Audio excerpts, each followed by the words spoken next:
Mr. Charlie Atong, then Eric De La Rosa, Engineer Celso Salazar. Sila ang mastermind sa nawawalang mga sabungero. Sila ang utak ng lahat. Ikaw pala ikakasuhan bukas ni Atong. Ano masasabi mo?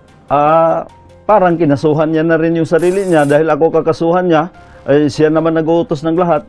At saka Mr. Atong, sabi na nga ng mga matatanda na huwag ka na magtago sa palda ng nanay mo. Sino itong babaeng artista na ito?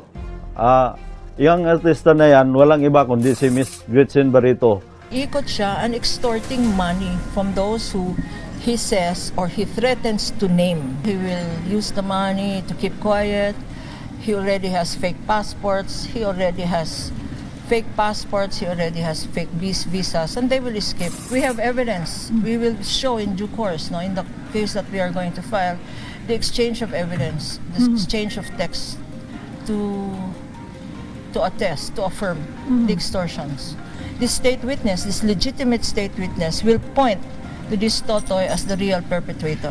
Eksklusibo umanong lumantad si Alyas Totoy, at tahasang pinangalanan ang negosyanteng si Atong at ang aktres na si GRETCHEN Barretto, bilang mga mastermind sa pagkawala ng mga sabungeros, na ayon dito ay mga patay na, at ibinaon di umano sa Taal Lake.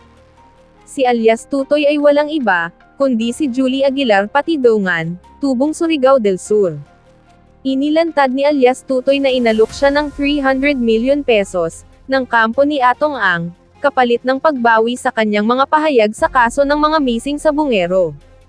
Ayon kay Alyas Totoy, may kalakip na affidavit recantation ang naturang alok, na nagsasaad na dapat niyang bawiin ang lahat ng alegasyon, laban kay Atong. Nanawagan rin ito kay Presidente Bongbong Marcos, na paniwalaan ang kanyang mga salaysay, dahil hindi umano siya nagsisinungaling at wala itong kapalit na pera. Affidavit ko yan, Mr. Charlie Atong, then Eric De La Rosa, Engineer Celso Salazar. Sila ang mastermind sa nawawalang mga sabungero. Sila ang utak ng lahat. Si Mr. Eric De La Rosa, siya ang nagmamonitor ng mga palabas. Pag alam niyang tsupi, pinapaalam niya kay Mr. Atong, then mag-uusap sila ni Celso Salazar, then itawag sa akin na i-hold yung mga taong nagtsupi. Kasi Mr. Atong, siya yung chairman ng pitmaster. Siya ang pinaka-mastermind at siya ang nag-uutos na talagang iligpit yung mga yan. Sa paano paraan? Katulad ng sinabi ko, may mga taong membro ng PNP na inuutosan para kumuha doon sa binyo. Sa mga taong nagtaka, bakit ngayon lang ako lumutang?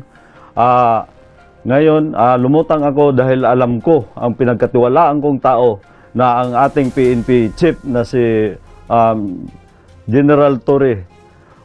Alam kong hindi niya kaya bayaran ng pera yan. Ano naging papel mo dito sa missing sabungero? Ba't ikaw ay kasama sa kinasuhan? Sa totoo lang, wala akong kinalaman dyan at isa lang akong utusan niya na bilang farm manager. Ikaw pala ikakasuhan bukas ni Atong. Ano masasabi mo? Parang kinasuhan niya na rin yung sarili niya dahil ako kakasuhan niya, siya naman nag-uutos ng lahat. Katulad ng sinabi niya, nag-extortion daw ako ng 300 million para alam ng lahat, hindi ko kayang tanggapin yung pera niya. Sinabi niya na nga sa social media na bilyonaryo ako, patunayan ko na lang na ako isang bilyonaryong mini. Yun lang ang masasabi ko sa kanya. At saka Mr. Atong, sabi na nga ng mga matatanda na huwag ka na magtago sa palda ng nanay mo. Binigyan mo ako ng papel na para pirmahan ko, yung recantation ba yun, na binigay mo sa akin, kapalit ng pera.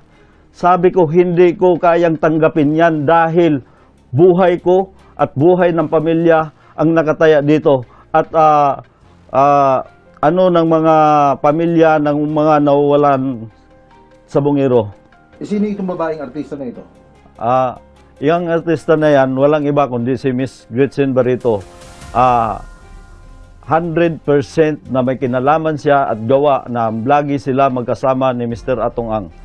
Ang panawagan ko lang sa kanya, para naman medyo maano siya, makipagtulungan na lang siya sa akin. Sa mahal kong presidente, BBM, sir, sana pakinggan mo naman yung mga pamilya ng namamatayan. Ito na yung pagkakataon na tulungan niyo ako. Dahil lahat ng sinasabi ko dito, walang kasinungalingan at walang pirang kapalit dito. Dahil dito, ay inutos na ni President Bongbong Marcos ang malaliman na investigasyon sa kaso ng mga nawawalang sabungero. Sinabi ito ng palasyo matapos ipahayag ng Department of Justice na may isang senador at 2 congressman na nasa likod nito. Sa isang press briefing, sinabi ni Palace Press Officer Attorney Claire Castro na nais ng Pangulo na matukoy ang mga nasa likod ng krimen at mapanagot ang dapat managot. Pagpatuloy po ang pag-iimbestiga ng malalimang pag-iimbestiga para malaman kung sino pa talaga ang sangkot dito at mapanagot ang dapat mapanagot. Ayon nga rin po sa DOJ ay meron pong 4 na witnesses na maaaring tumulong, pero kailangan pa nilang i-evaluate ang mga testimony nila para malaman kung sino yung pwede maging state witness. At kailangan po talaga nila ng maliban sa testimonya ay magkaroon pa ng ibang mga ebidensya tulad ng mga larawan, pictures, videos kung meron man para mas makatulong po sa pagresolba ng kaso. Sa ngayon, ay may 4 na testigo ang tinitingnang makakatulong sa DOJ sa kaso, pero kinakailangan pa umanong suriin ang kanilang testimonya at ebidensya. Buo naman daw ang tiwala ng Malacanang sa integridad ng judicial system. Samantala, maghahain ng complaint affidavit ang kampo ni Atong laban sa sospek na si Alyas Totoy. Matatanda ang inakusahan ni Totoy si Atong bilang mastermind sa pagkawala ng mga sabungero. Sabi ni Attorney Lorna Capunan, extortion, attempted robbery, and attempted homicide ang ihahaing reklamo ni Atong laban kay Julie Aguilar Patidongan. Ayon pa kay Attorney Capunan, dapat list guilty ang testigo ng gobyerno, ngunit kabaligtaran ang nangyari, dahil si Totoy ang gawit sa kaso, at ginawa pa siyang state witness.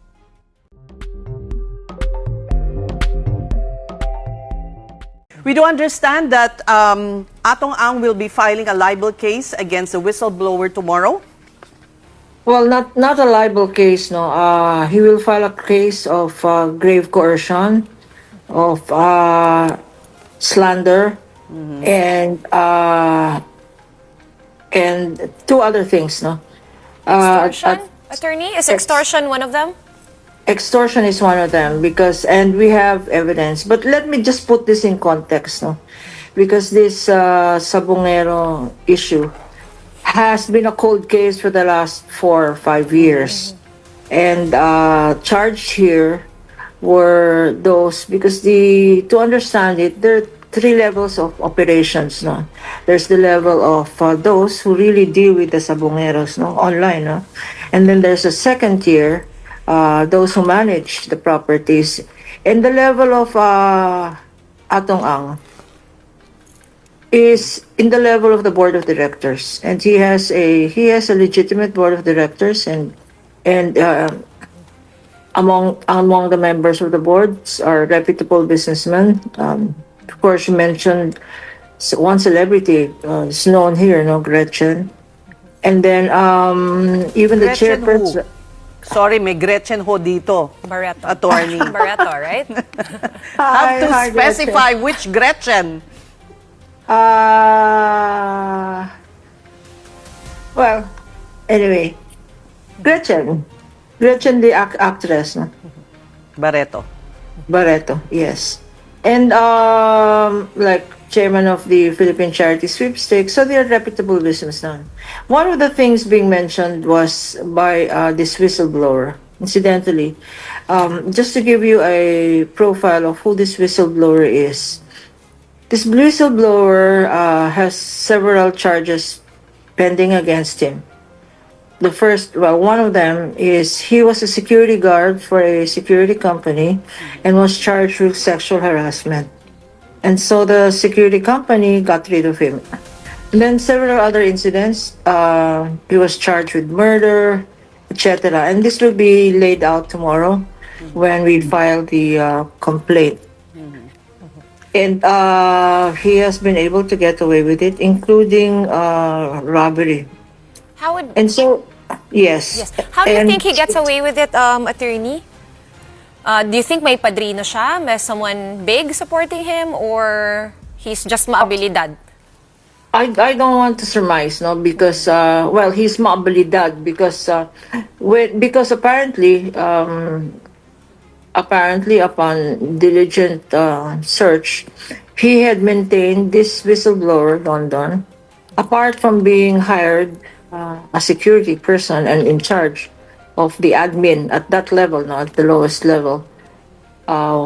His name is Don Don.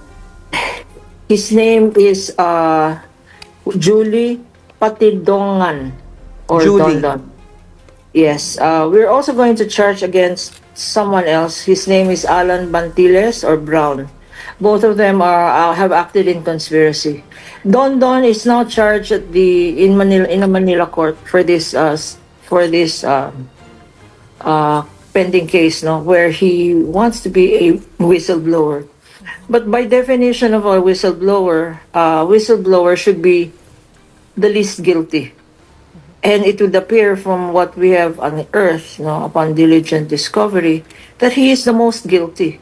Because all of the people who are missing, or all of the people illegally detained, or the people who are suspected by the families to have been eliminated, he was the one in charge, directly in charge of all of these people. Why does, after 4 or 5 years, why does he surface? And that is why we are filing the case. He has contacted Atong Ang and the members of the board. And this is a company that has a foundation. A foundation, but it's like charity work, especially during the COVID. He has contacted, and we have screenshots of the exchange of telephone messages and between him, this Brown, and several others, asking, extorting the amount of 300 million. When was this, From him. attorney? This is as recent as 2 days ago, 3 days ago, 4 days ago. So after he made his initial expose, si Alyas Yes. Totoy. Okay. That is why the Secretary of Justice is saying there is no sworn statement, because he is holding this sworn statement where he claims that he will reveal all of the masterminds. No, he is holding them in abeyance because he is talking to all the members of the board and extorting And money. you're saying that if he is successful, then he will just withdraw his offer of testimony to the DOJ. Is this what you're saying, attorney?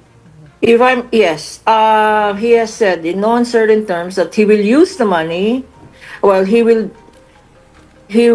parang snowflake effect ba? Pag hindi ka nagbigay, hindi ko i-snowflake yung pangalan mo.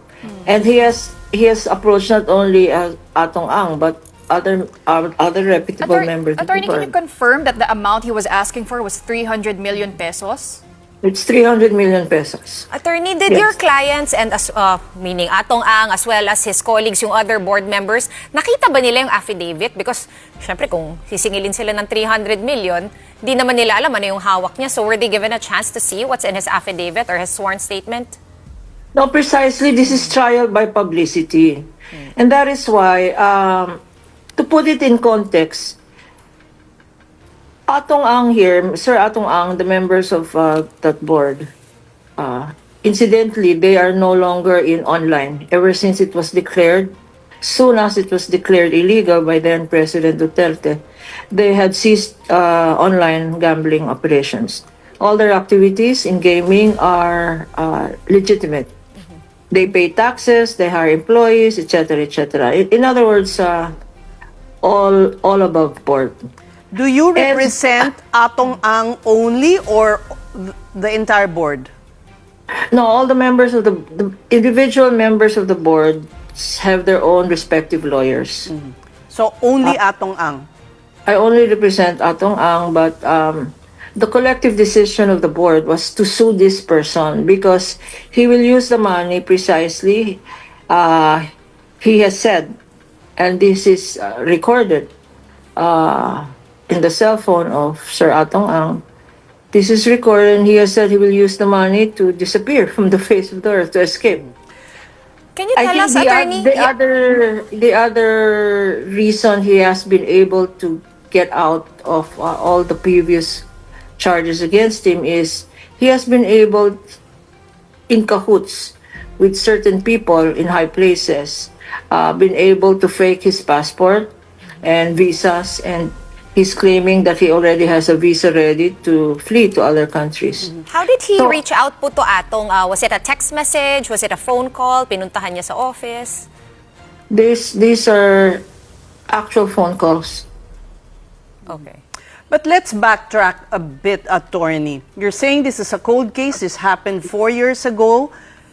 Why then, Yes. at that time, did your client, Atong Ang, not cooperate with the investigation and pinpoint this Julie, this Don Don? Well, there was no reason to. It would all have been speculation. As a matter of fact, the first time that his name is coming out now is precisely because this alleged self-styled whistleblower is in need of money. And that is why he is holding in abeyance the filing of a sworn statement. In the Manila case, the lawyer handling the Manila case has already intimated to us that one of the accused there will be a legitimate whistleblower who has been interviewed by us as well. No, not by us, but by that lawyer handling the case, who will point to this Don Don as the one responsible. Not the one responsible. Operationally and logistically, all the people around him or the people who have disappeared were under his supervision. These are security guards. And as it turns out, this Don Don had separate operations. He had parallel operations. He had hired his own people who did his own bidding. He had made money. He had made money on his own. That is why he had enough money to run for mayor. He ran for mayor. I understand he almost won. Well, yes. I don't know that for a fact, but there was no reason then to distrust him. But As a matter Attorney, of fact, you know, yes. you're referring to a trial by publicity. Atong Ang's name has not come out in publications. His name may have been mentioned in the course of asking questions of Justice Secretary Remulla, but he has not been pinpointed.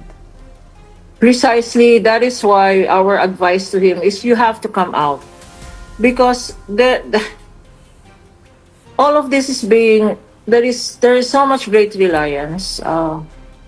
We are, says, you know me, we are always on the side of what is right. And to me, it is wrong. It is wrong that the Department of Justice, the NBI, and in fact, the Secretary has even said that he would go all the way to the Supreme Court to aid in the investigation of this case. But precisely, our advice to Atong Ang is to come forth, show help. Let's help these families of the victims come out with the truth. Bakit hindi 4 years ago pa, Attorney? You know, I mean, he had direct responsibility. He was running it. He had a board. No, he had no direct responsibility. Precisely, one must understand the nature of the business. No, there are 3 levels. Even then, as owner, I mean, by command responsibility. No, precisely. Okay, precisely. He, in fact, this accused in Manila, he had trusted them. They were his own bodyguards. This guy, this whistleblower, was a trusted person. He had saved him from his from his unemployment. And apparently, this guy had performed well in administering the buildings and the management of the operations at that level. So, empleyado siya ni Atong before? Sa He was trusted. He was security guard. No, in fact, he had hired his brothers, his own brothers, as security guard of Sir Atong Ang. And so it is why did he not help? Because they were trusted people. As a matter of fact, the lawyer assisting them now was provided by Atong Ang. But now that it is becoming evident from his own threats, his own admissions, and the people around him are saying, siya yun. So, why says to your point, no, you know, why not 4 years ago, why not now? Nakakapagtaka lang na parang 3 years, 4 years passed before Atong Ang is coming out. Because hindi man lang siya tumulong sa disappearances ng mga tao connected to his business. It is a bit mind-boggling, to tell you honestly.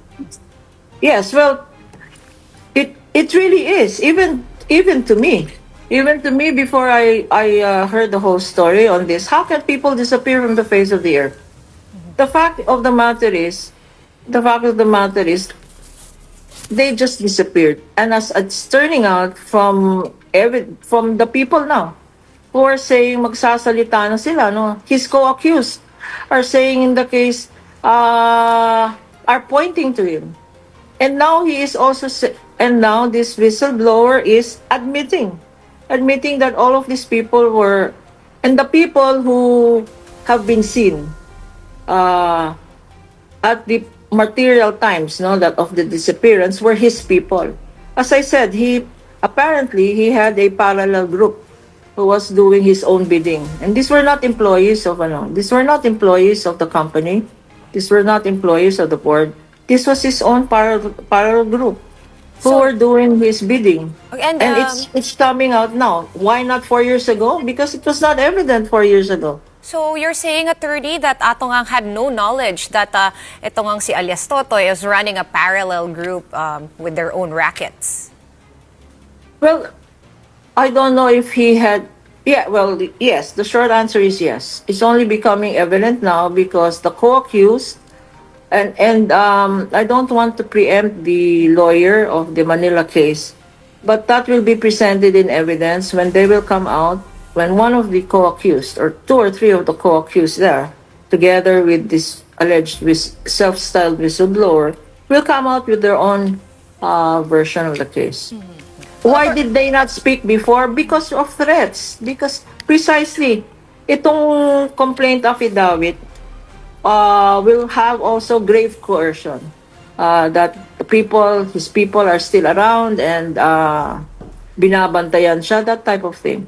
And it's not only about money, it's threat to his life. That's why there is grave threats, grave coercion, there's extortion, and there's false, oral slander. No? One final question for me, attorney. We just had a DOJ and they said they are close to having an airtight case. With your revelations earlier, attorney, is Mr. Atong Ang also willing to cooperate and aid the investigation of the Justice Department?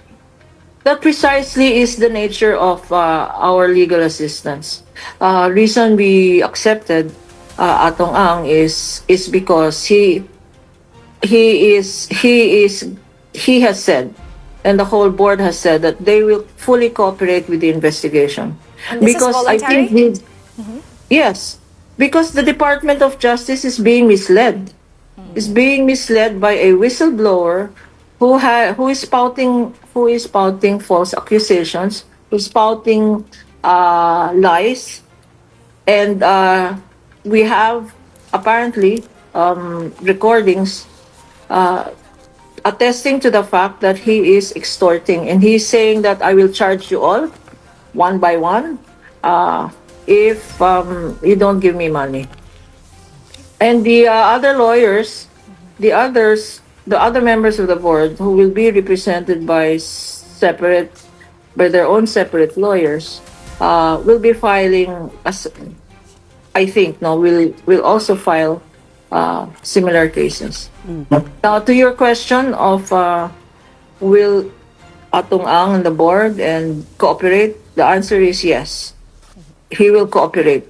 Whatever it is an open book. It will be an open book. All right. Thank you, Attorney Lorna Kapunan, lawyer to businessman and gambling industry tycoon Atong Ang.